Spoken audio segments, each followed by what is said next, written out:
Dear God, I got one question. I need to know, do revolutionaries go to heaven?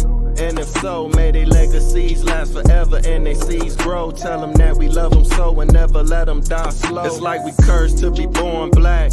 We was kings and queens, now look where we at. I know it won't be long before we take it back. I just hope I live long enough to see it happen, and that's a fact. Cause one thing when you pro-black, you might love your people, but they may not love you back. For more than 400 years, we've been under attack.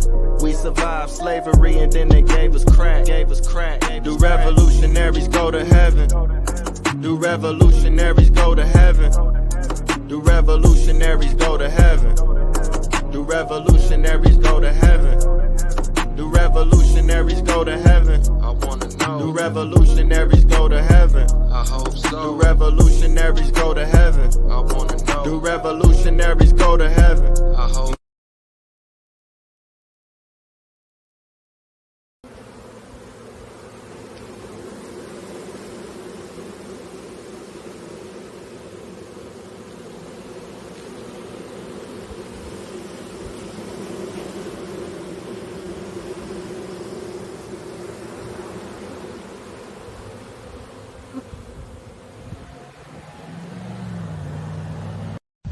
Yeah, it's a lot, right?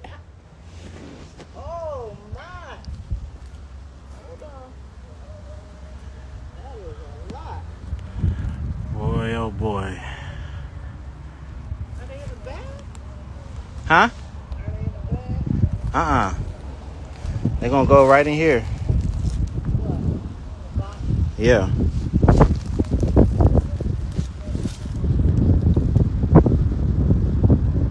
Make them mad now. Why I'm over here? You got the smoker? All right. And blessings, family. Thank you for tuning in to another episode of Taye Speaks. We got a very special guest in the house, a local guest, doing some major things. I'm really excited about this interview.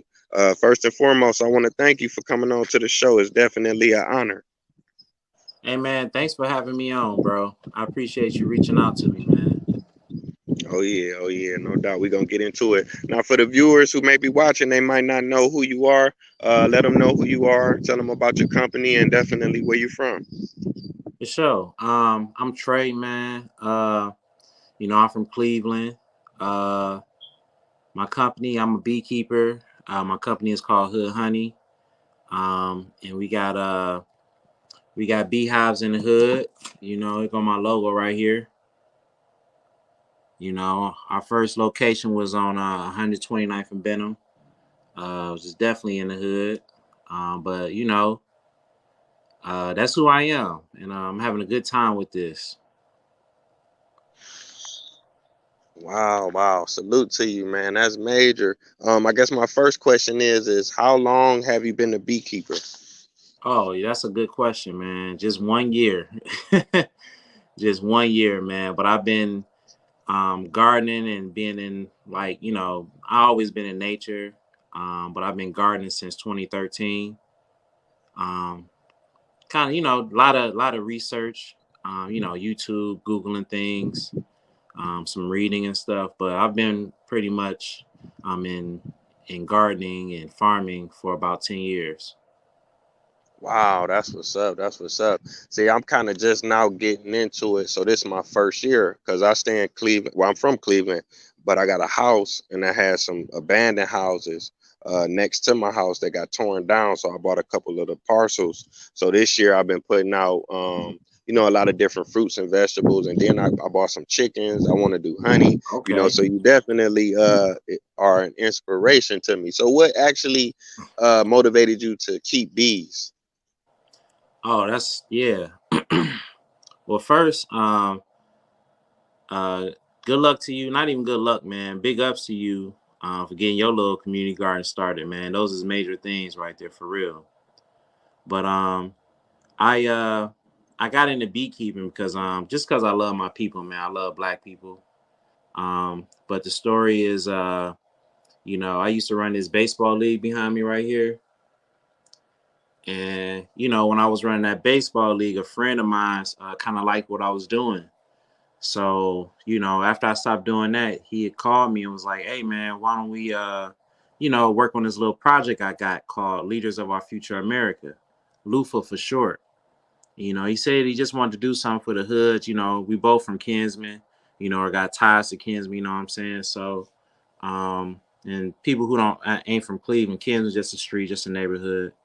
But we both had ties to this area, so um, I was looking at both of our skill sets, and I knew, I was a gardener, so I'm like, yeah, I could run a garden for some kids, and I worked with kids before, and I was just gonna just grow some food because that's all I knew, but I didn't think it was exciting enough. I didn't think it would get, the community kind of, excited about it, but when I kind of went through uh like the leasing thing, it's called Summer Sprout, and it's a little program that you go through to get a community garden. So when I went through like the requirements and stuff, I saw that you can keep honeybees, and I kind of thought about, I'm like, yeah, like honey is good, it's sweet, um, and I knew you can make some good barbecue sauce with it. I knew black people mess with honey, so I was like, well, shoot, man, that's probably the route to go. Right. That's what's And it up, was it man. was just on from there, Okay. Now you mentioned you do some gardening. What other things do you grow? man. So like these last few, so my life been kind of crazy, a little hectic. Had some things going on in my personal life. Kind of I had got a divorce and everything, so I wasn't able to get to gardening like I really wanted to in 2020. Plus the pandemic and everything. So really, only thing I really been growing is the honey the last 2 years. But what I really like to grow though is fruits and vegetables that we know about, like take for instance broccoli. But I like to grow different cultivars of it, of different colors, different kind of taste. So one thing I've been trying to grow for a couple years is purple sprouting broccoli. Now I never got it to the part where it makes the broccoli head that we know of, but it doesn't make big ones; it makes small ones. And I heard they taste real good and they purple, but it takes a whole year to get it. But what I did do was take the leaves off that purple sprouting broccoli and make them like collard greens. My grandma said they was the best she ever had. Like she been waiting on me for 5 years now to grow them again. And I started growing them last year, but a groundhog came and kind of ate them up and messed it up. So I'm gonna try again this year. But purple sprouting broccoli, it's something called lemon cucumbers. So they taste like cucumbers, but they look like lemons, like they circles, yellow circles. So I like to grow exotic things.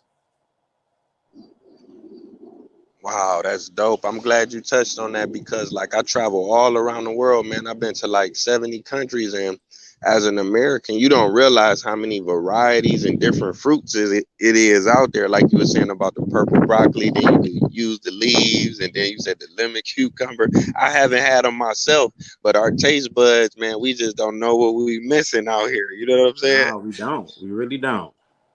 That's dope. That's dope. And man, them groundhogs ain't no joke in Cleveland. Man.